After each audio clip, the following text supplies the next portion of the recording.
on TV, on radio, and on your smartphone. This is TalkTV.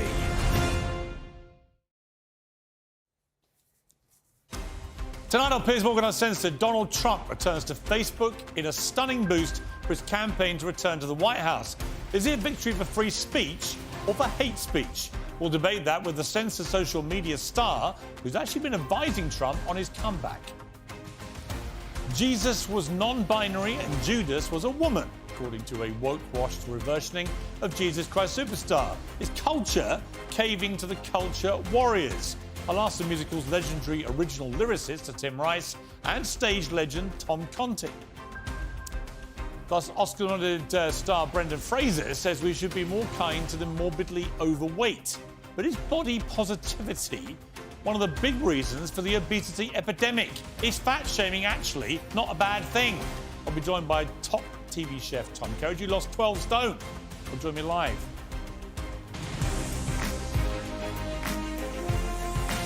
Live from London, this is Piers Morgan Uncensored.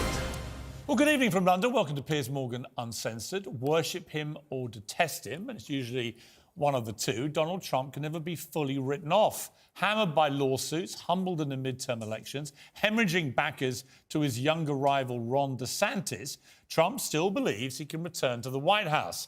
And returning to Facebook and Instagram might be the first big step on an explosive march back to power. Campaigning used to be about pounding pavements, bashing phones, kissing babies' heads. Now the heat is where we all spend hours every day on social media. That's why Trump's ban from Twitter, Facebook and Instagram was seismic.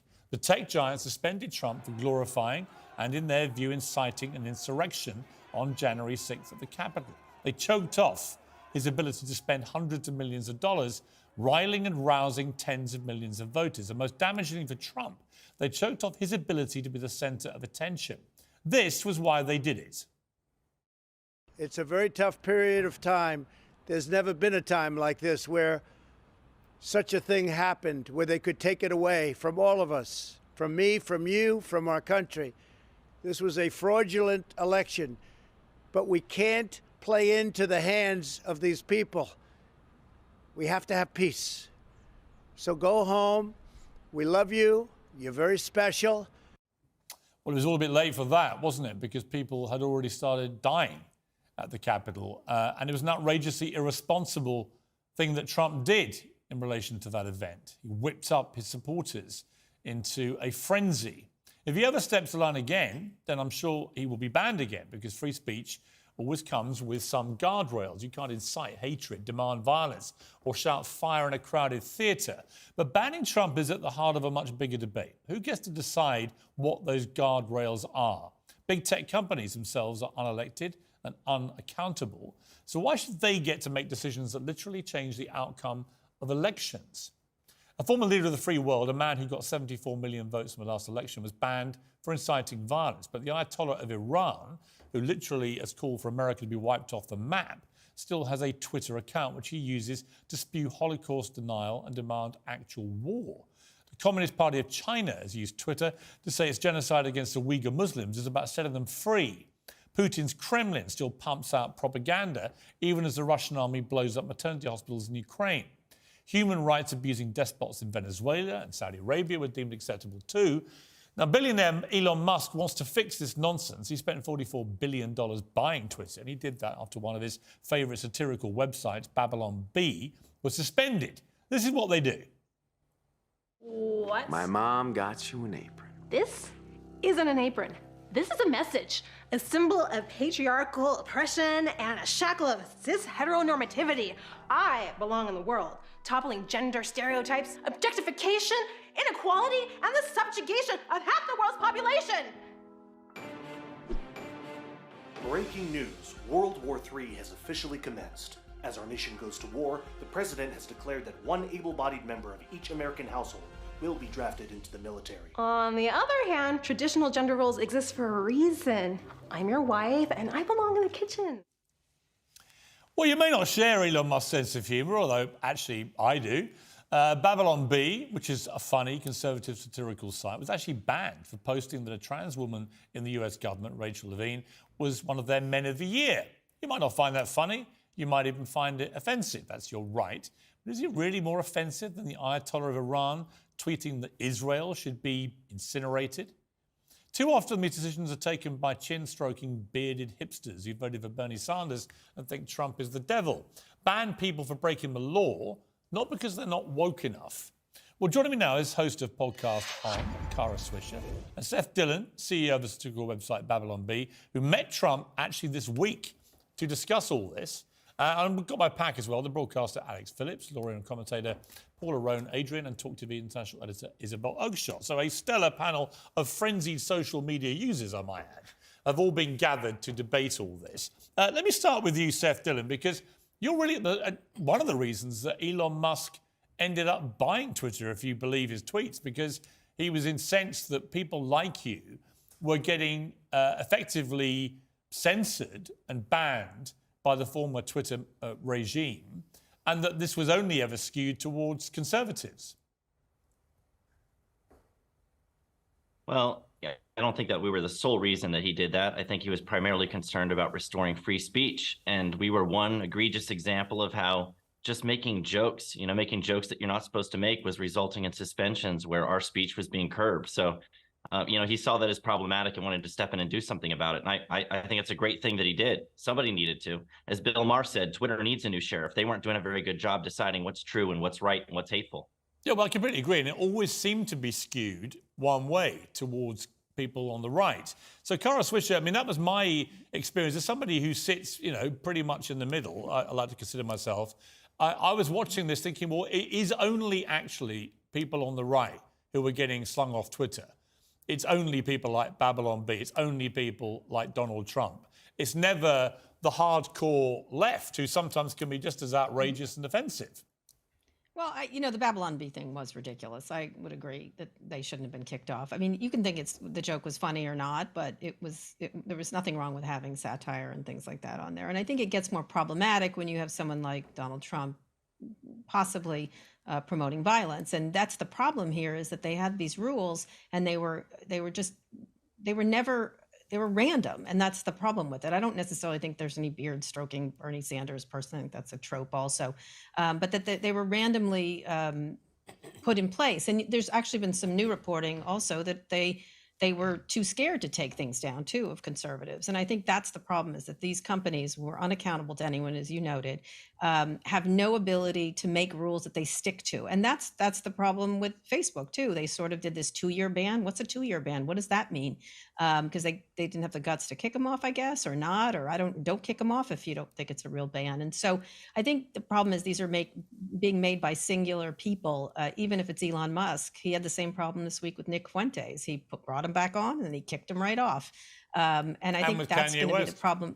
Yeah, Kanye West. I think it's going to be a problem forever, because they make these rules, they don't enforce them, and then they change them and nothing makes sense. And that to me is the real problem, is that you're putting people in place that don't have any business making decisions for the rest of society, and including real societal harm. I don't disagree with that. I mean, Seth Dillon, you were actually with Donald Trump yesterday, I think. You were having dinner with him.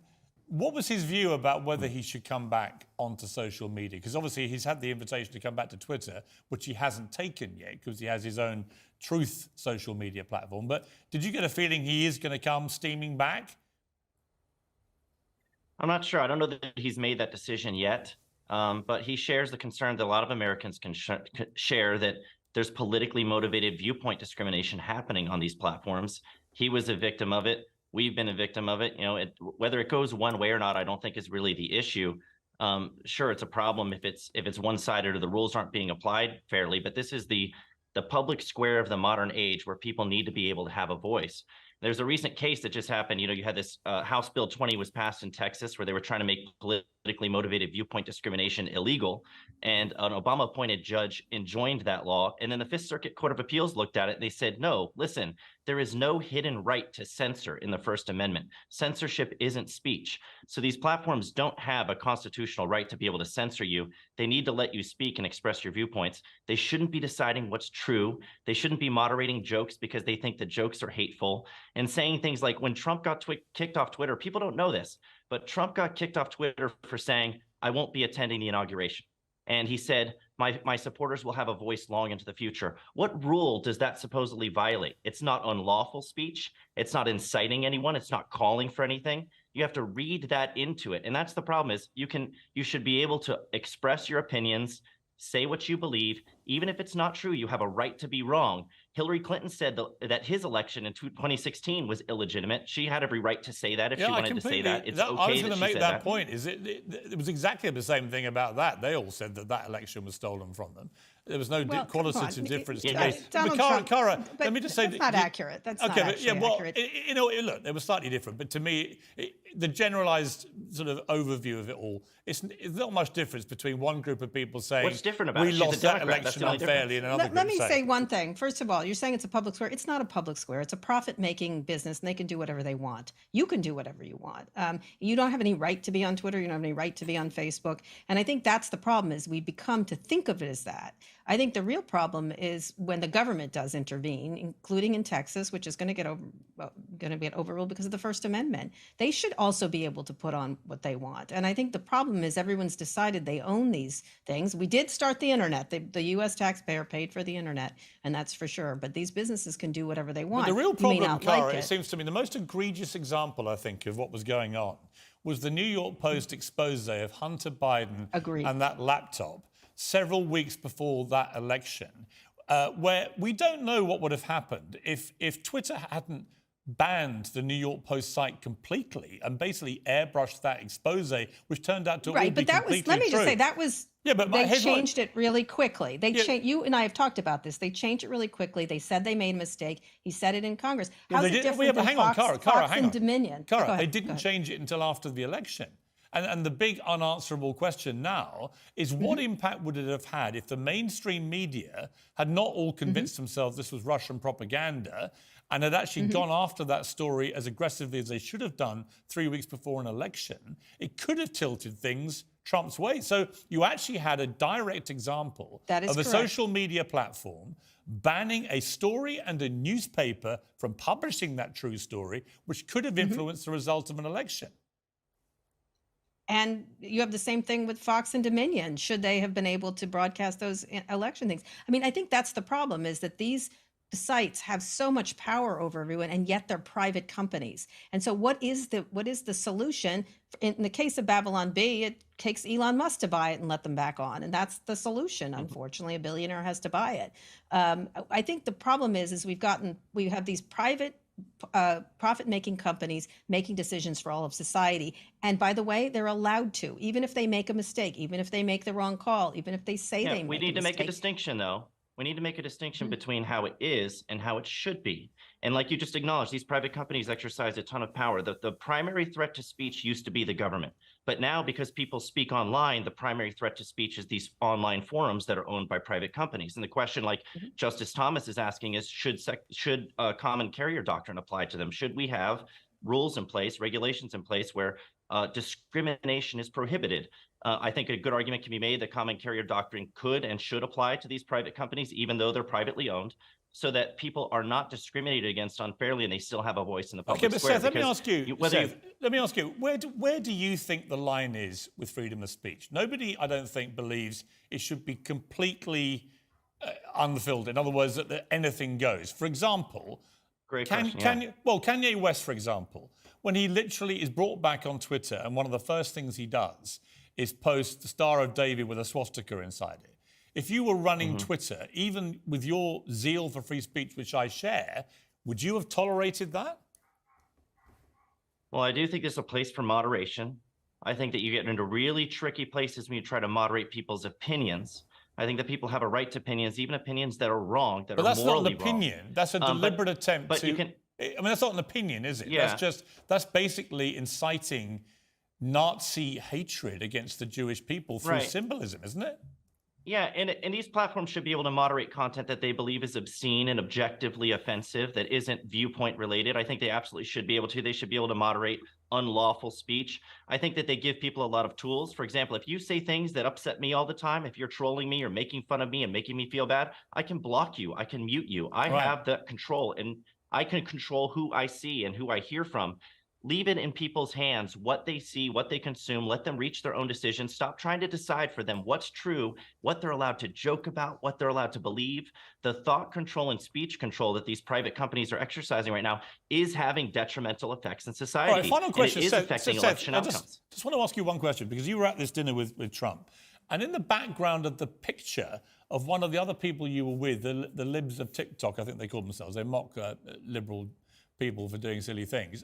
In the background, it looked like there was a picture of what looked like Nick Clegg, who's the spokesman for Facebook, who we know well over here. Was it Nick Clegg? Was he there? I'm not sure. I wasn't aware of that, and I don't know who else was present. I've got to say, it looks sure.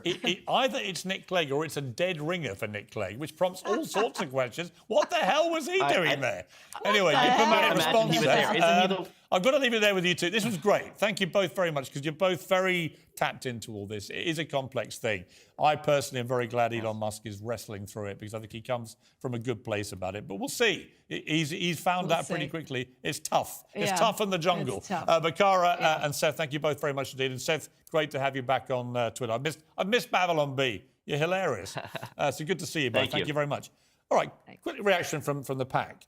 You're staying with us for the show, so don't worry, you've got plenty of airtime. But Isabel, it's complex, but would you have let Trump back? Absolutely. I think that banning him for as long as he was banned was completely disproportionate. You gave brilliant examples in your intro about the Iranian Ayatollah, you know, the bile that comes and the nonsense that's churned out by the Kremlin. It makes no sense whatsoever to ban Trump in that context. And, you know, your interviewee made really important points about no one has to follow Trump. I mean, you can just unfollow. You don't have to read this stuff. And I think the thing that concerns me, and they're right that these are private businesses. It's up to them. But they mustn't masquerade as arbiters of the truth. They mustn't masquerade as independent. You know, perhaps they should say what their position is. We are a left-leaning whatever. So likely you're not going to get a fair hearing if Paula, you disagree. Would you have let Trump back on? I would have, actually. And for I know this is going to be a shock to you, Isabel, but actually there's a lot we agree on here. You're a fair woman. And the reason why I would have let him back on, actually, is because I want to be able to see him and I want to be able to hear him. Right. And I want to be able to challenge him. Yes. And my concern is that if he doesn't have a platform where I can do that, if he isn't accessible to me, if I can't hear him, then he is going to continue to say these things and I'm going to be out of Well, it's one of the reasons, actually, Alex, that I, for example, interviewed Andrew Tate twice in the last few months, because I was made aware by my sons, all in their 20s, that this guy has an unbelievable following, sort of below the radar, not on mainstream media. He'd been no platform everywhere. And I thought, well, this is actually really odd situation. And when I interviewed him, they both got gigantic viewer numbers. I mean, off the charts. It's a really good example you've brought up there because, you know, let's do an appraisal of what social media has brought. It is the most pervasive and pernicious weapon of mass destruction, essentially, against society that's been created in San Francisco. What does social media usher in? It bombards young people, vulnerable people, with woke trends that see them mutilate their own bodies. It enables traffickers to usher tens of thousands of people as human cargo across the channel. It is fundamentally changing the fabric of society, and it is penetrable and manipulatable by foreign enemies, essentially. The genie's out of the bottle. It's an unregulated wild, wild west in which life goes in parallel to regular life and bad, toxic things on the internet seep down and tear society into pieces. And you know the problem I have as a former newspaper editor, we were highly regulated in the newspaper game. We're highly regulated now in the British television game by Ofcom. But there's no regulation really that goes on with these tech giants. And in particular, we've had these stories of these young girls who are getting sucked down rabbit holes on Instagram, taken to places that fuel suicidal thoughts and so on, with no legal accountability or regulation at the moment to stop these companies letting their algorithms do this kind of thing. And that, I think, is almost one of the biggest scandals of all about it. Well, we know about your own situation, don't we? The terrifying situation where you've had death threats and it's there for everybody to see and everybody to read, and yet the police will come back and tell you. Well, I had it myself. Action. I mean, somebody made a death threat against me on my son's Instagram in public. Clear, specific death threat. I reported it to the police. Someone gets arrested 5 months later. And a year after that, they come back and say, we can't do anything. Yeah. So he gets away with it. I mean, literally unbelievable. I've got to leave it there for now. I'm going to come back with you guys. Quick question, though. Was Jesus non-binary? Certainly not. Non-binary? I don't know. Was Judas a woman? Probably black, the amazing though. thing is Jesus you couldn't was ask that probably- question about Muhammad, could you? Well, I mean, where have we we're got about to? to Black, debate I'm gonna say. I'm Jesus gonna throw Christ that out Superstar, which has gone woke, with a non-binary actor playing Jesus, the woman playing Judas. Has the world gone nuts? I'll debate that with Oscar-nominated actor Tom Conti and the original lyricist Tim Rice.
Coming up, we're in the grip of a global obesity epidemic. Should we be kinder to obese people, like Oscar-nominated actor Brendan Fraser is urging us to do, or is it time for some straight talking, home truth fat shaming? I'll ask the celebrity chef who's lost 12 stone, Tom Kerry. She'll be on in a moment. But first, more than 50 years since it first sparked controversy on stage, Jesus Christ Superstar has been resurrected. And the 21st century plot twist, it's gone gender neutral.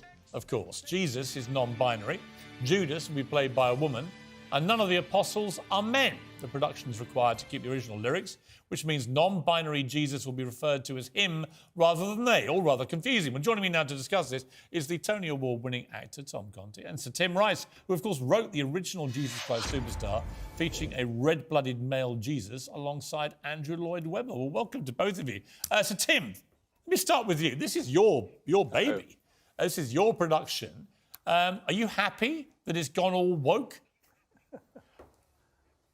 Yeah, I'm fine, basically, Piers, because if they sing the right words in the right place to the right tune, that's really all that matters. We've seen all-girl performances of Superstar before. I slightly resent you saying it's been resurrected because it's never gone away, if I may brag for a minute.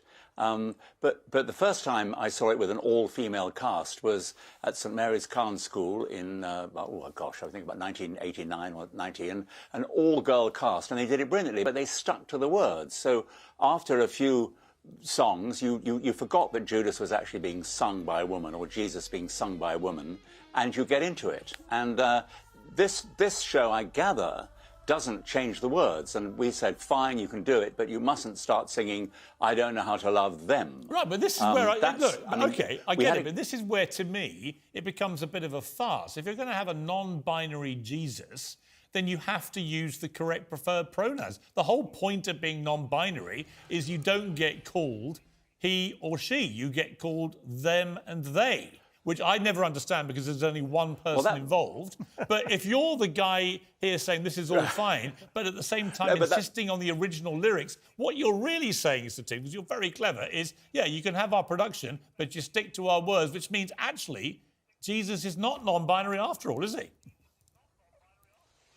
Well, that's their problem. I mean, they can say this is a non-binary production, but for far as I'm concerned, it is an all-female production, and they're not changing the show. We've had lots of different productions of Superstar. I've seen it in Japan. I've seen it in, Mexico. We've seen it in Africa, Kenya. It's been done everywhere, and the cast hardly ever bears an accurate resemblance to the original people. What I did object to in this particular case was the producer, some chap, or I don't know whether he's a chap or not, but whatever he was, he was saying that the Christian community.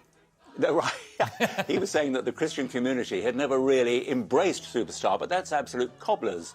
The Pope likes Superstar. I'm not saying that everybody in the Christian community likes it, but it has definitely made a positive impact, I think. That wasn't our intention. Well, we just wrote what we wanted to write. I love Superstar. It's one of the all-time great musicals. All right, Tom Conti, you've heard the witness for the defence here, who actually wrote the words to this, but I do think I've exposed a slight flaw here, which is if you're going to bill it as non-binary, but then not use the non-binary pronouns, isn't this really just a PR scam? It's a little...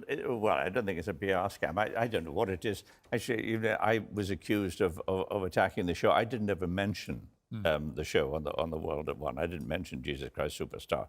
Helen led with that, and then I was talking generally about it. Tim Rice is actually more upset you didn't mention the show. But this is, you gave a pretty animated interview to World at One. But what is your take about this generally? I mean, it comes back to the debate, for example, about James Bond, right? Should James Bond be a woman, as some people would like her to be? Should James Bond go non-binary? Blah, blah, blah. What do you think the line should be with all these calculations? Well, it's very difficult. I mean, I'm a liberal person, so I think people ought to be able to do what they want to do. And if this guy wants to do this production of thing, he's entitled to do it. I don't want to go and see it because I don't understand why. I don't see the point in doing it. I don't see the point in casting a woman to play, Mark Antony, because then you begin to wonder, was he having an affair with Caesar, and is that why he's so upset when Caesar was murdered? It opens all sorts of doors. But also, if you write roles for women, then they're going to be different to the way you would write a role for a man. That's right. I don't think you could just change gender. You'd have to basically go back and rewrite the whole script. That's right, because men and women are psychologically different. They react in different ways to different situations. You can't just change he to she. I wish. I think Tim is champing at the bit to get in here. Tim, what are you hearing that's wounding you up?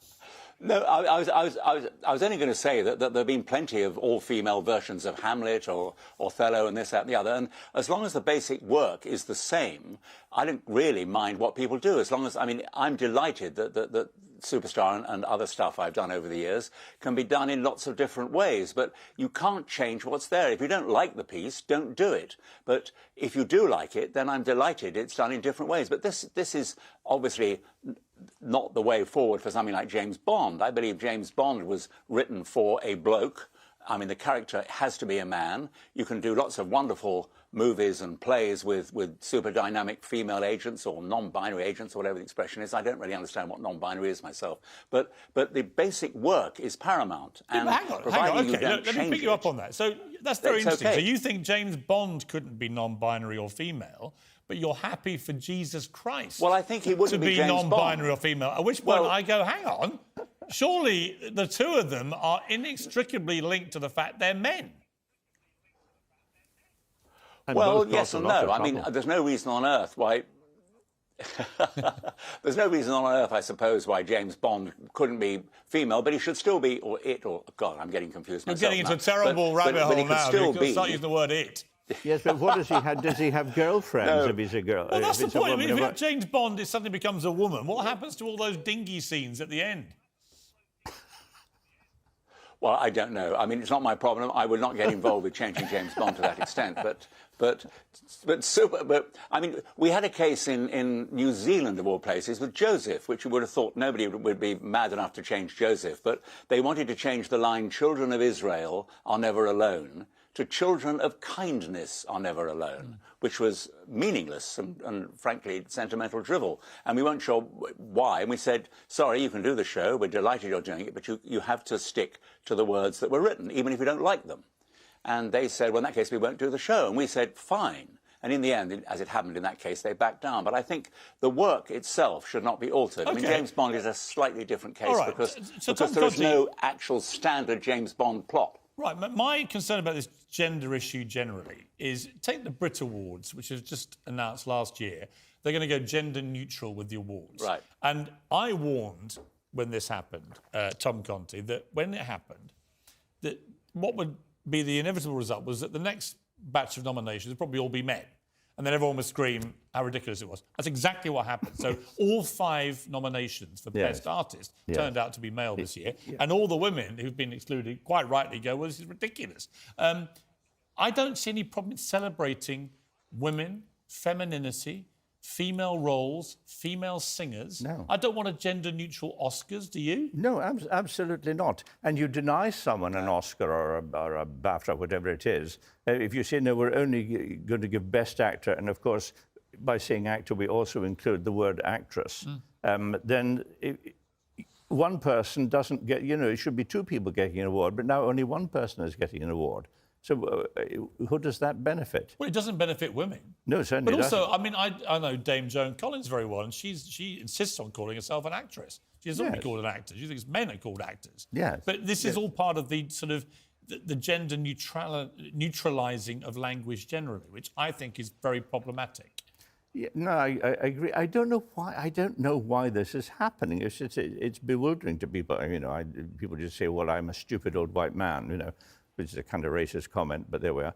But I don't understand why it's happening. I don't see the point of any of it, really. Tim Rice, you've actually, I think, hosted the Brits, right? What do you think of the Brits going gender neutral? Do you agree with gender neutral award shows? Well,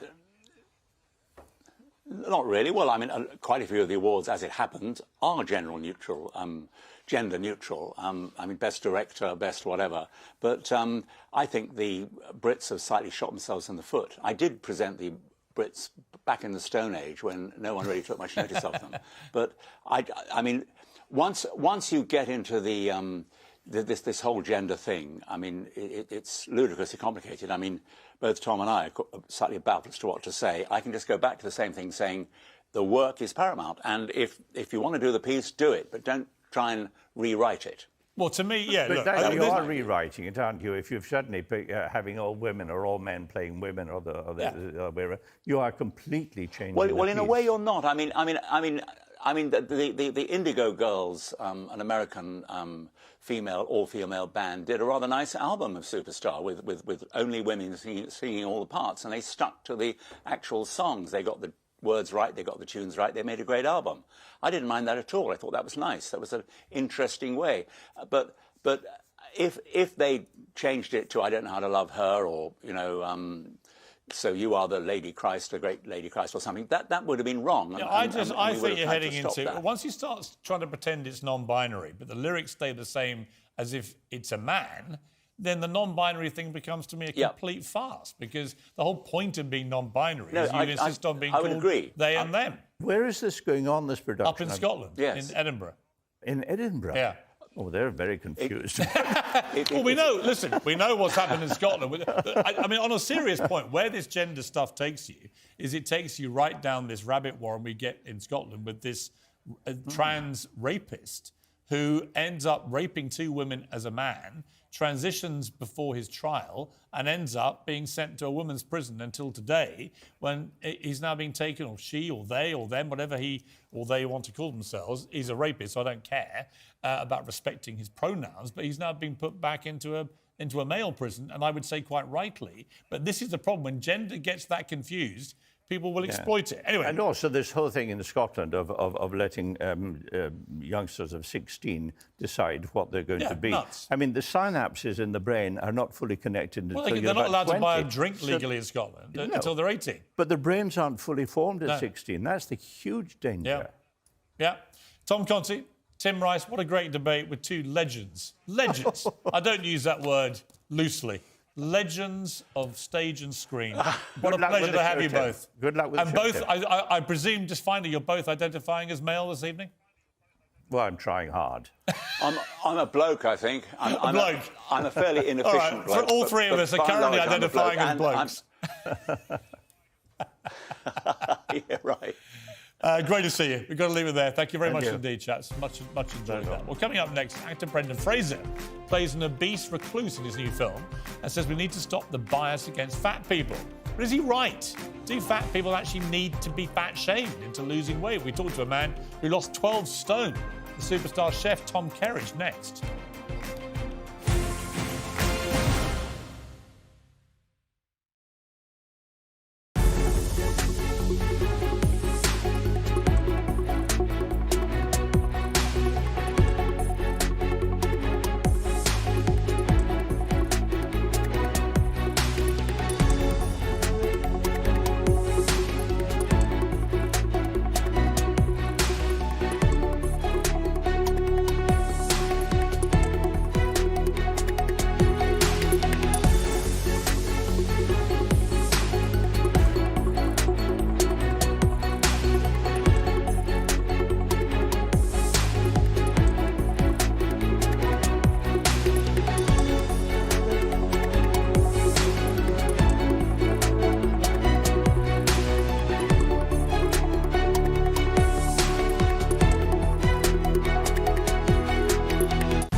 This is TalkTV.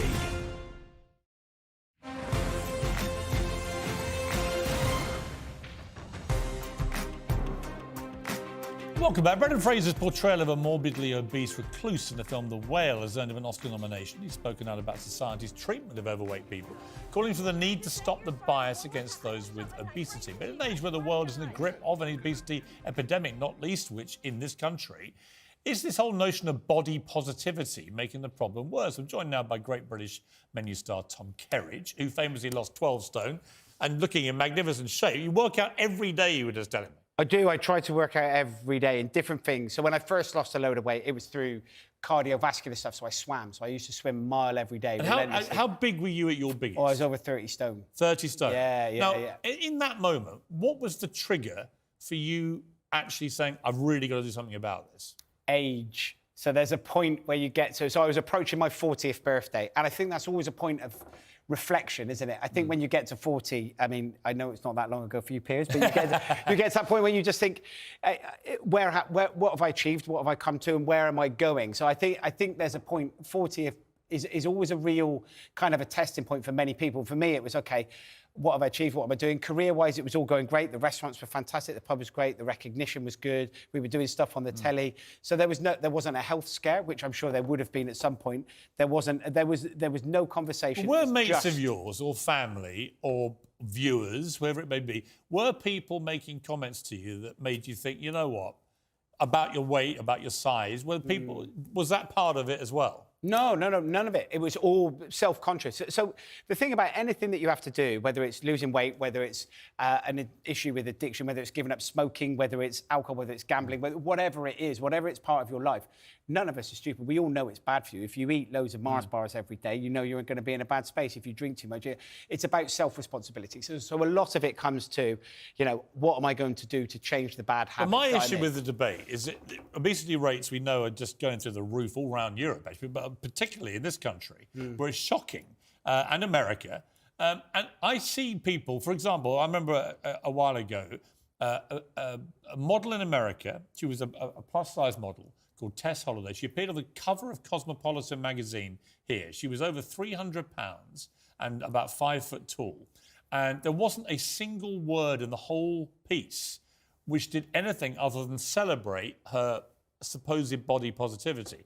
I felt that was incredibly harmful in terms of making people think this is actually a positive thing. That's morbid obesity. That's going to kill someone.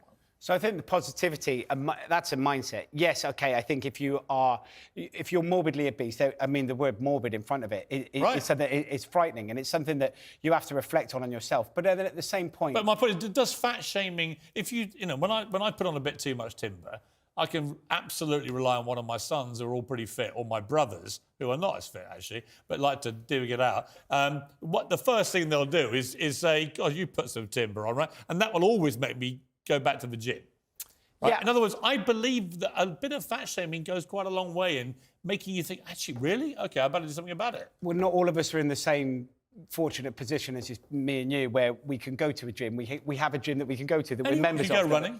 Yeah, but we all know that if it's not something that you actually enjoy doing, it's not something that you're going to continue to do. So the exercise that you need to do, the way that you can do it, is by finding something that you enjoy doing. If you do you think fat shaming is wrong? Yeah, I think a lot of it is about education. A lot of it comes down to education. A lot of it comes down to poverty. And if you think of the majority of places where you'll find that most people are morbidly obese are places where they come from economically challenged areas, where the foods that they can afford are down that process line. So a lot of it will come down to food poverty. So it's not necessarily about eating too much. It's about eating the wrong foods. And the problem with those wrong foods are processed foods that are saturated fat, high in sugars. They lead to what you think is those processed carbohydrates fill you up, but they don't last very long. So you eat more, and you get into this very vicious circle. And it's not about fresh vegetables. It's not about, and that's also a food education point of view. You gave up alcohol completely. I did, yeah. I stopped drinking. How big a factor do you think in your dramatic weight loss was just killing the booze? Oh, massive. So I have an issue with alcohol. So that first and foremost, that was a big part of giving up and losing weight, was an issue with alcohol. But also, even if you're a mild drinker or someone who just drinks at a weekend, alcohol changes your mindset. So it does lead you to go and I'll have cheese on toast, or I'll go for that curry, or I'll have that kebab. No question. So it's not just about the lost calories or the weight that you could put on from alcohol and the sugars that are in it. It's actually from the mindset that changes. And See, I'm on a bit of a health kick at the moment. So I've had barely any alcohol in 5 weeks, eating very healthily, going to the gym 2 or 3 times a week, Peloton the other days, right? And I'm getting quite fit again, as I have done sporadically. But there's always a moment when I'm going to hit that wall when you just slightly lose that steely self-discipline streak. You came through that. Yeah. And most people don't, especially in dry January and so on. What's your advice to people to breaking through the wall? There's a mindset, but it's very, very different when both me and you now are in that point of middle age where you're struggling every day and you're trying to find that balance between everything. Where if you're morbidly obese, at the point where I was well over 30 stone, you're then at a point that your life is so unbalanced, it's completely out of control, that one thing is you have to unbalance it completely the other way. So you have to remove, whether it's carbohydrates or sugars or lower calories and alcohol, and it becomes unbalanced the other way. If you have a relatively balanced diet, which sounds like you have now, and you go up and down, and you're kind of in control of it like everybody else, and that's okay. What you do is okay, you know. But it is that point where you do find yourself that you are overweight. It is a structured mindset, and most of it does come down to finding food. But I would say the most motivational thing in my life over the years about losing weight was actually reading Ali Ross's TV column in The Sun, where this pasty-faced little from Aberdeen would regularly torment me for being fat. Now, I thought he was right. So it made me get fit. So I think there's an example where being fat-shamed actually can help. It just cuts through all the crap. It's that like, works for you. You are too fat. That works for you, but there's many people, you don't know their situations, you don't know where they're at, you don't know why their mindset is like that. And the only way that you're ever going to lose weight, or you're only going to do that, is if you can do it yourself. True. You have to do it yourself. And somebody telling you, you already know you're fat. You have a shower every day or a bath, and you get out and you see yourself in a mirror, right? You know you're overweight. It's actually going... And currently I'm seeing a lean, mean fighting machine. Exactly, obviously. That six-pack is shining through. Thank but you, it is Tom. going to be that point where you have to make that decision, and it can only come down to that. It doesn't matter how many people tell you. In fact, that could probably make it worse.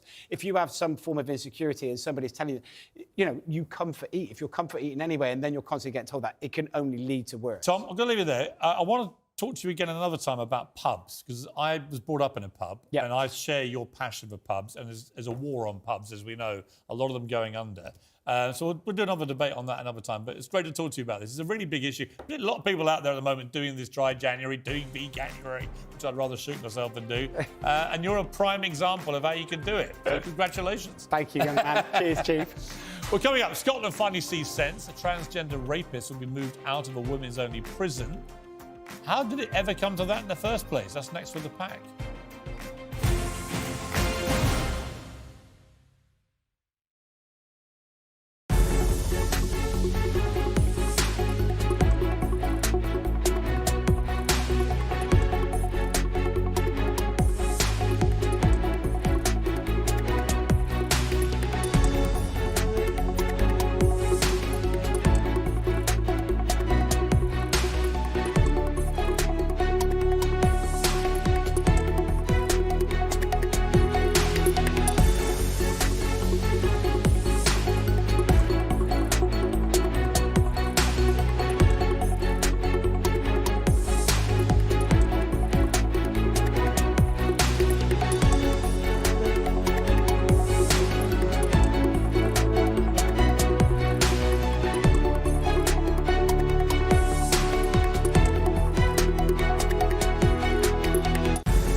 Well, after waving the flag for transgender rights, Scotland's First Minister was forced into an embarrassing climb down. Isla Bryson, or Adam, as she used to be known, and raped 2 women as Adam before changing gender at trial, was awaiting sentencing in a women's prison in Scotland after a huge outcry. She, he, they will now be moved to a jail with male inmates. Returning is my pack. So, Paula, complex issue, but this goes right to the heart of me, of what I've always warned about this. The moment you allow limitless gender self-identity, you're going to get people trying it on. This guy's ex-wife came out yesterday. He's never had an inkling or mentioned a word of any of this until he got done for 2 rapes, realised he was going to prison for a horrific time in a men's prison, and put his hand up, transitioned, and then goes into a female prison with women he can attack. And let's not be surprised here of a criminal not telling the truth, Piers. I accept that. It happens, of course it does. And people, you will always find somebody who's going to try and test the system to its limits. I get that. But in terms of equating this horror story with the transgender debate, that worries me, because they're 2 separate things. And do you still think it's perfectly OK for 6'3" former male swimmers to now be smashing women's records in swimming pools in America, for example? So what I think is appropriate... Is that OK? So what I think is appropriate is that the you're IOC... like a minister. Now. Is that OK or not? So what I think is obviously not OK, is it? It's obviously not. So what I think is OK is that the IOC, who have done the research, who have spoken to the scientists, who have spoken to the other athletes, and who have decided that from, I think it was 2004, that transgender athletes could compete. Yeah, well, they're the ones who are making the decisions. Look, this to me, this whole gender thing is getting hijacked by very aggressive lobby activists from the trans side. And people are simply too terrified, actually, to put their head over the parapet and call foul when it creates a new unfairness. Well, this is the thing. It's actually not a complex debate, is it? We had positions in place that if people had gender dysphoria, they had counselling, they had medical treatments, they went for surgery if that is what was suitable for them, and they were part of the community. I don't think that there was a huge uproar. I didn't know about a huge uproar about trans people until very recently. Most trans people I know are very upset about all this stuff. What's being pushed now is an agenda. Because they think it makes a mockery of them as trans people. Yeah. They don't agree with the new unfairness that is being created in all these different areas. And that seems to me, I want to take care of trans people who just want to get on with their lives and have fairness and equality. That's where my concern is. Creating a new unfairness and eroding women's rights in the process is not the answer.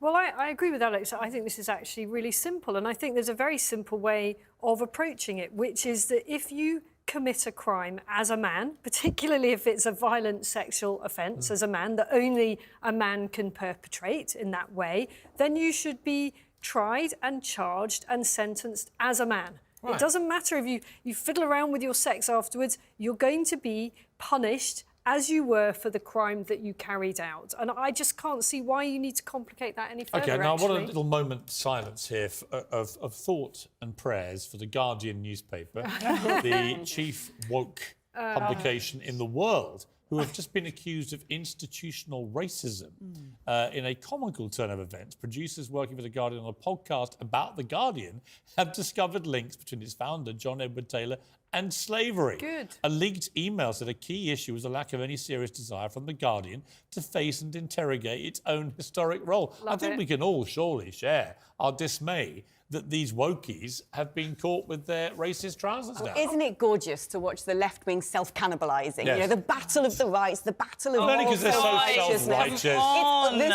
This is always what's going to happen. And I think we just sit back and go well, on, Paula, dog you must dog, be a Guardian go reader. for it. Well, you'll be pleased to hear I read lots of different publications. Do you read The Guardian? I have done. Yeah. I have done. I've read The Sun, I've read The Times, I've read The New York Post, I've read The Variety, I've read, you name it, I've read it. But isn't the point about this? My point about this racism charge, about when you go back in history over every institution, I just think it's a waste of people's time and energy and money. What are we trying to prove? That The Guardian, which does endless... Look, let's be clear, they do a lot of very good work about racism. And now they're accused of being a bunch of racists because the founder, whenever it was, 200 years ago, had links to slavery, and now it's all been abolished many, many decades ago. I don't get the point of it. And I don't either. I have to say I was confused by the story and where they were going with this, because I'd have to say that I think many people would struggle to go back 200 years and not find something. Would, right? I love to think that The Guardian would learn a lesson about this. And what lesson would that be? Well, to not dig back into your history? Not be so damn self-righteous with everybody else. Not be endlessly hypocritical. Yeah. I mean, just absolutely ridiculous. It's the kind of story The Guardian would love to expose about somebody else. What's so sad is, you know, we've had the Enlightenment era, we've had the Renaissance. It seems to me we now live in an era of persecution. And that everything about society is geared towards it's the Salem attacking witch other trials, people. isn't it? It's basically, it's McCarthyite, actually. The woke fascists are trying to behave like McCarthy, and we've got to stand up to them. And I will stand up to them. There's no such thing as a woke fascist. Yes, there is, Paula. There's no such thing. You can have a culture war. Got to leave it there. There's Whatever no you're up such to, thing. keep it uncensored. Good night.